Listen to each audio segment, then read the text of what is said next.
La santé du président de la République, la fiscalité qu'il faut remettre à plat, le travail dominical, il y a beaucoup de sujets, mais il y a aussi un sujet dont on ne parle pas assez, c'est celui de la préparation des municipales. Et il se trouve que pour en parler avec nous ce matin, eh bien c'est Nadine Morano qui est chargée de ce dossier à l'UMP et qui est évidemment une ancienne ministre.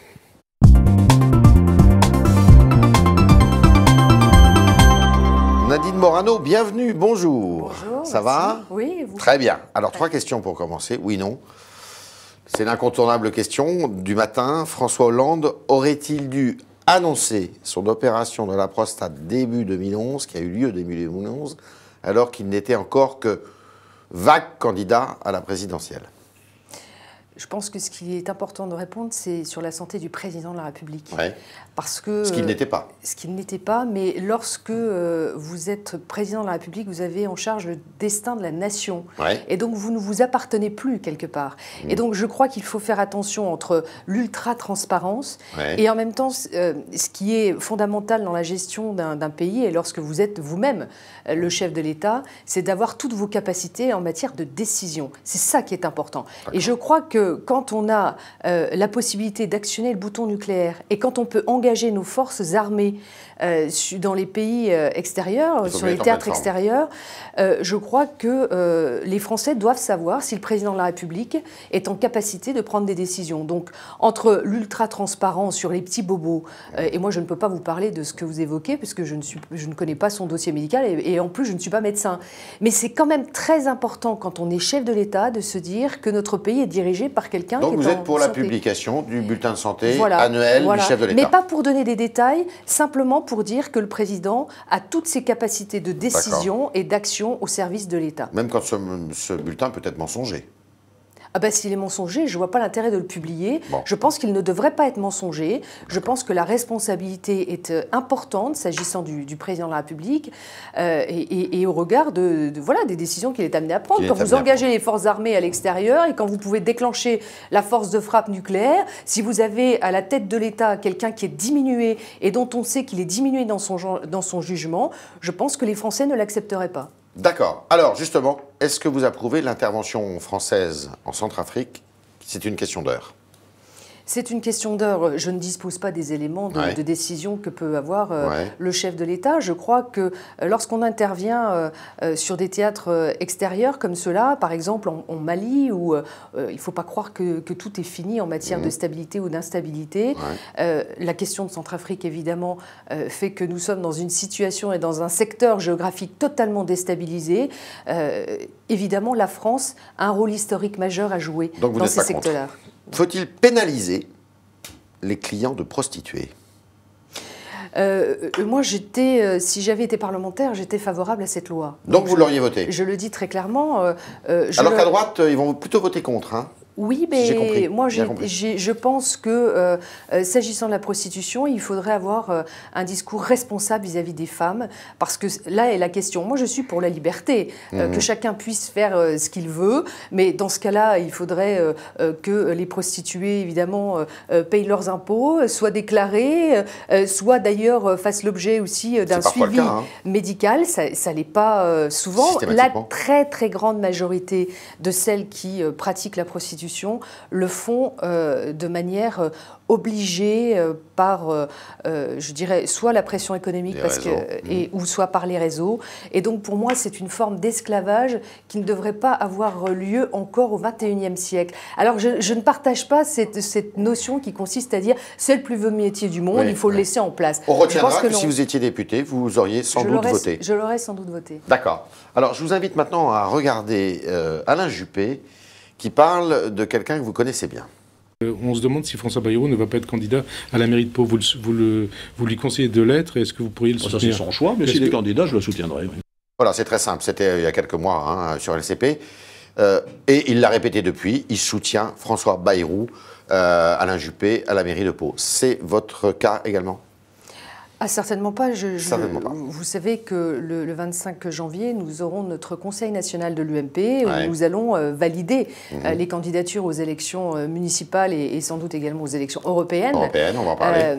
Mais je soutiens évidemment Éric, notre candidat très engagé et très en train de faire campagne à Pau. Comment est-ce que nos militants, nos fédérations pourraient comprendre que nous apportions un soutien à François Bayrou qui a appelé à voter pour François Hollande? François Bayrou, pour vous? Écoutez, c'est quelqu'un qui a pris une décision de voter contre et d'appeler à faire battre quelqu'un qui est de sa famille politique idéologique, dirons-nous. Parce que n'oublions pas que François Bayrou a gouverné avec nous la France et que, voilà, d'appeler à voter pour François Hollande, c'est une forme évidemment de trahison vis-à-vis de sa pensée politique.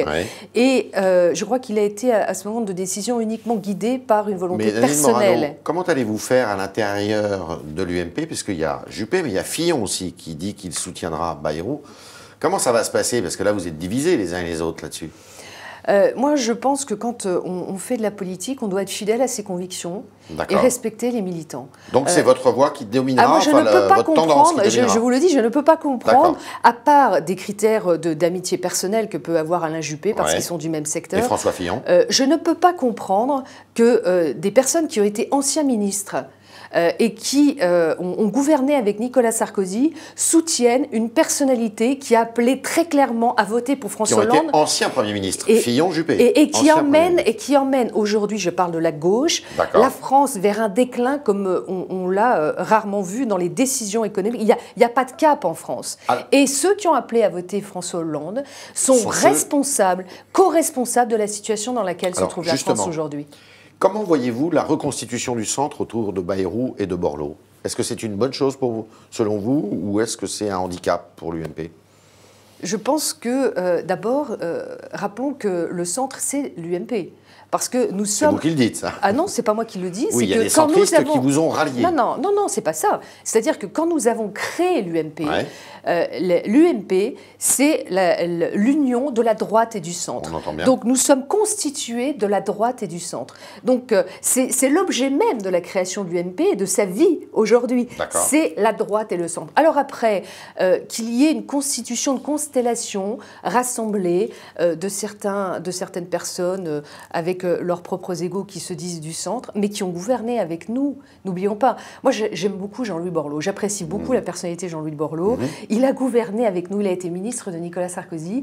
Et je me sens très proche de lui. D'ailleurs, je l'ai eu au téléphone il y a quelques jours. Je me sens... nous avons beaucoup de sujets en commun. Borloo, oui. Bayrou, non. C'est un peu ça. Bayrou, je ne peux pas comprendre. D'accord. Non, je ne peux pas. Alors, comment ça va se passer? Parce que vous êtes au cœur du dispositif à l'UMP. Bien sûr. Prenons quelques villes. Paris, par exemple, on parle beaucoup, mais on ne sait pas si ça va se faire parce que c'est compliqué, de listes communes dans les arrondissements, UMP, UDI, MoDem, avec Marielle de Sarnez, qui est une des figures du MoDem. Est-ce que ça va se faire? Est-ce que vous êtes pour, d'abord? Non, mais vous citez Paris. On pourrait parler de Lyon. On pourrait Lyon, ça se passe mal. Lyon, ça se passe pas très bien, il faut le dire. Mais vous pourriez parler de beaucoup d'autres communes. Vous savez, sur les communes de plus de 30 000 habitants, on en a à peu près 286, et je vous parle villes de plus de 30 000 habitants et chefs-lieux de canton compris, qui sont passés devant nous, donc à la Commission nationale de l'investiture. Un peu plus de 80% de ces communes, la tête de liste sera UMP. Le reste, il y a évidemment des villes qui sont investies UDI et que l'UMP soutient. Oui, bien sûr. Donc nous avons des accords qui fonctionnent. Nous avons aussi des primaires dans des plus petites villes. Je le vis moi-même dans mon département, par exemple, à Balzéville, vous voyez, petite commune de moins de 30 000, mais il y aura une primaire. À Nancy, nous avons fait l'union entre l'UDI et l'UMP. À Toul, nous avons fait l'union avec l'UDI. Est-ce que le MoDem est dans la boucle à chaque fois? Alors le MoDem, ça dépend. Ça dépend, c'est variable. C'est vraiment à géométrie variable. Quelquefois, vous avez un MoDem qui s'inscrit très clairement à vouloir soutenir la gauche et se fait taper sur les doigts, je crois savoir, par les instances à Marseille, à Aubagne,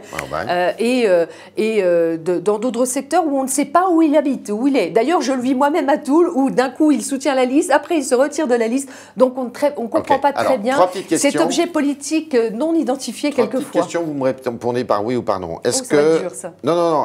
Après, on parle des européennes. Est-ce qu'à Lyon, on va trouver un accord UMP-UDI?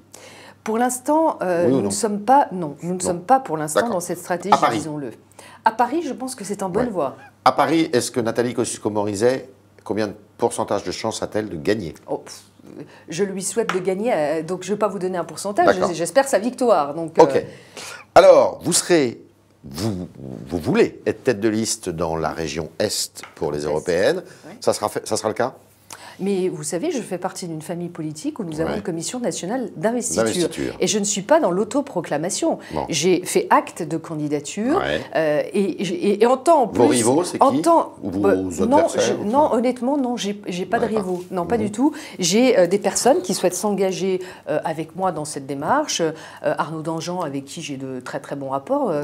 Nous souhaitons former un ticket. Vous pourriez être un, deux, indifféremment? Ça, je manquerais de respect même à la fonction que j'occupe au sein de l'UMP, puisque je suis en charge des élections, et je n'aimerais pas qu'on méprise la Commission nationale d'investiture, parce que ça n'est à la fois pas une autoproclamation, c'est une décision collective. Donc j'ai fait acte de candidature, il reviendra à la Commission nationale d'investiture de statuer. Mais votre orgueil ne serait pas blessé si vous étiez numéro 2? Mon orgueil serait blessé si nous ne faisions pas un bon score. Ce que je veux, c'est que ma famille politique s'engage vers des combats avec toutes ses forces réunies et ne se disperse pas dans des querelles qui n'ont pas lieu d'être. Alors parlez-moi, ça sera ma dernière question, comment vous sentez le pays actuellement? Est-ce que vous trouvez qu'on est dans une situation pré-insurrectionnelle? C'est un mot qu'on a entendu il y a 3 ou 4 semaines. Aujourd'hui, on parle de remise à plat, il semblerait que ça a un peu calmé les esprits.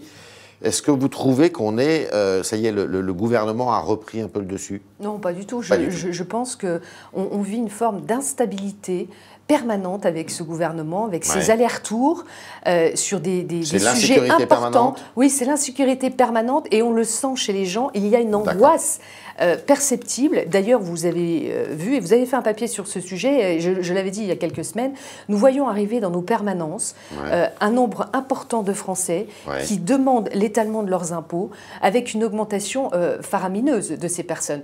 Aujourd'hui, il y a près de 30% des personnes qui demandent l'étalement de leurs impôts. Alors, ça dépend des régions qui sont plus touchées que d'autres. Chez vous, c'est le cas.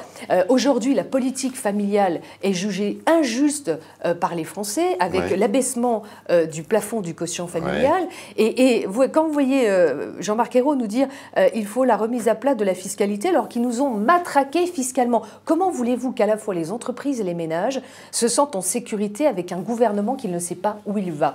Et je crois que l'UMP doit vraiment être très très forte sur le terrain des idées, parce que nous devons gagner ces élections alternatives et intermédiaires.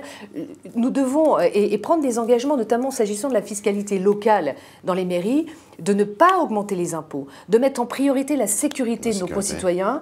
Et je dois le dire, ce sera nos priorités à l'UMP, parce que des petits Hollande locaux, on en a énormément et il faut les battre. Alors c'était le talk de Nadine Morano, le talk Orange Le Figaro. Elle nous a dit plusieurs choses. D'abord, le soutien de l'UMP à François Bayrou. Eh bien pour elle, ça ne va pas de soi, pas du tout même. En revanche, les négociations continuent avec l'UDI pour les municipalités ici ou là. En tous les cas, dans 80% des villes où il y a des négociations, c'est une tête de liste UMP qui partira au combat. Quant à elle, eh bien, elle se concentre aussi sur la région Est pour les européennes qui auront lieu bien 2 mois après les municipales. Merci Nadine Morano. Merci à vous.